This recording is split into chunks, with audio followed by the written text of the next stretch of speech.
Hébreux chapitre 11 n'est pas la définition de la foi.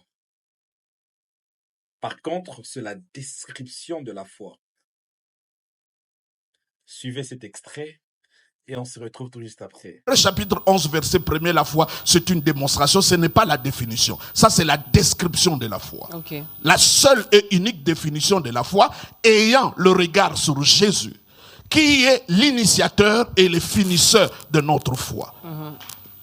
Donc, il n'y a pas un autre message qui produit la foi que le message sur la personne du Christ. Messages qui sont là, j'appelle ça la théologie de l'âme. C'est les émotions, c'est les sentiments. C'est comme ça vous écoutez les gens de phrases, je ne sens pas Dieu, je sens le Saint-Esprit. Mais c'est l'Esprit, comment tu le sens? C'est déjà l'Esprit. Je ne peux pas vous laisser comme ça. Je vous propose ces deux éminents orateurs. Le docteur Lovaï Kaola et l'apôtre Narcisse Magila. Regarde, que celui qui bouge, que l'esprit qui était sur David. Tu peux rencontrer maintenant Dieu face à face. Il n'y a plus d'obstacle. Esther peut voir le roi. Il n'y a plus d'obstacle. Esther peut demander la pendaison d'Aman. Il n'y a plus d'obstacle. Tu peux rencontrer le roi face à face. Lui demander des choses que tu ne peux pas demander. Il n'y a plus d'obstacle. Mon Dieu, la fille d'Hérode peut me demander la tête de Jean-Baptiste.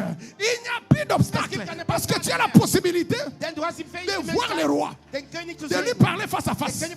Ah là là là là là là là là. Des prières qui seront faites en ce lieu. Dieu va les exaucer avec une rapidité inhabituelle. Avec une rapidité inhabituelle. Pendant que nous parlons, ne regarde pas à gauche, ne regarde pas à droite. Regarde le roi. Regarde Dieu. Regarde ton père. Regarde ton époux. Regarde ton époux. Je peux ne pas avoir de voiture, mais je suis l'image de Dieu. Je peux ne pas être marié, mais je suis l'image de Dieu.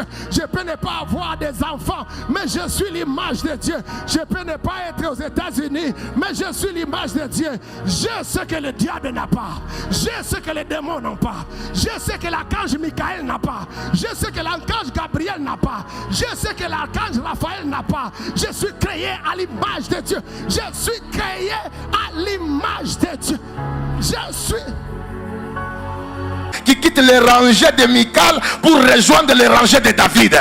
Ce sont des personnes qui, lorsqu'ils sont dans un culte, vous allez remarquer qu'il y a un adorateur. Lorsqu'ils sont dans un culte, vous allez constater qu'il y a un homme qui connaît le Seigneur et qui sait l'adorer. Est-ce qu'il y a-t-il quelqu'un qui est à côté d'un David?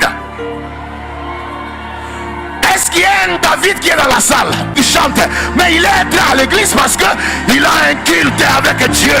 Il a un service à rendre à Dieu. Dis à un voisin, je ne suis pas venu observer. Je suis venu exprimer ma reconnaissance par rapport à Dieu. Alors à partir d'aujourd'hui, je t'enlève de la race et de la vie et du rangé et même du groupe de Michal. Je te transfère au niveau de David. Ah, donne-moi un bon amen, je prêche la parole. Quelqu'un peut bouger comme ça, my God. Que celui qui bouge, que l'esprit qui était sur David. Dis après moi, yes!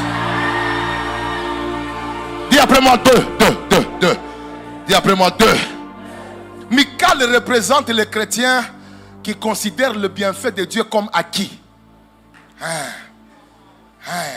Ils considèrent le bienfait de Dieu comme normal. Ils ont le droit d'ailleurs. Est-ce que Binafanini, ça fait quoi? Et Salinini, même si Dieu m'a béni. Et Salinini, ça ce sont les Michal. Mais regardez, les David, eux, ce sont les chrétiens qui incarnent, qui voient que tout ce que Dieu fait pour eux est une raison de louange. Attention, est-ce que je peux parler à quelqu'un ici? Michal représente les chrétiens qui considèrent que le bienfait de Dieu sont comme de quoi? C'est comme un acquis. Ils considèrent le bienfait de Dieu comme acquis et non comme un sujet de louange. Tandis que le chrétien David incarne ceux qui voient en tout une raison de louange. Écoutez bien aimé, je ne sais pas si vous avez remarqué que quand on présente Mika dans ces textes, Michal dans ce texte, je ne sais pas si vous avez remarqué, elle est déjà femme de qui? De David. Mais on va l'introduire comme fille de qui? De Saül. Ma question est de savoir pourquoi on a parlé de son origine au lieu de parler de son appartenance à David. C'est parce que son origine à un roi était la source de son orgueil face à l'adoration. Parce que c'est un enfant qui a grandi dans l'opulence. C'est un enfant qui a grandi dans la gloire. Elle est princesse. Donc pour elle, elle ne voit pas pourquoi, même si Dieu a élevé David, bon, ça fait quoi? Parce que moi je suis né déjà princesse. Il y avait l'argent. Fais attention avec l'attitude de trouver que c'est normal. Parce que lorsque toi tu vois que les gens dansent beaucoup, parce que Dieu leur a donné un véhicule, toi tu es habitué au véhicule depuis l'enfance, sache que tout celui qui n'adore pas Dieu, un jour finira par sécher. Si tu me donnes un bon amen et j'avance. Parfois, pour apprécier la valeur de la lumière, il faut rester longtemps dans les ténèbres. Une personne qui n'a pas été longtemps dans les ténèbres n'appréciera jamais la lumière.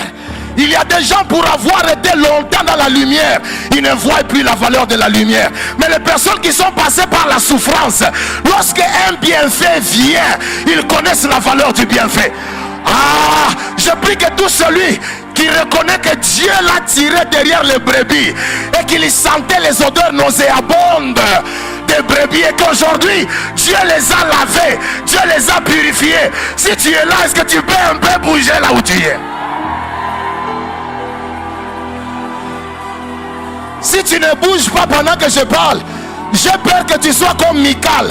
Peut-être que chez vous, vous aviez le lait quand vous étiez enfant. Mais chez nous, on a vu le lait et le poulet que les jours de Noël. Ce qui fait que je peux faire un culte d'adoration parce que la poule a été tuée. Je peux faire un culte d'adoration parce qu'on m'a acheté de nouvelles chaussures. Pendant que tu dénigres mon adoration, tu ne connais pas mon histoire. Alors si tu ne connais pas d'où je viens, il ne faut pas alors renier mon adoration. Parce que derrière mon adoration, il y a des choses qui sont normales pour toi, mais qui sont anormales pour moi.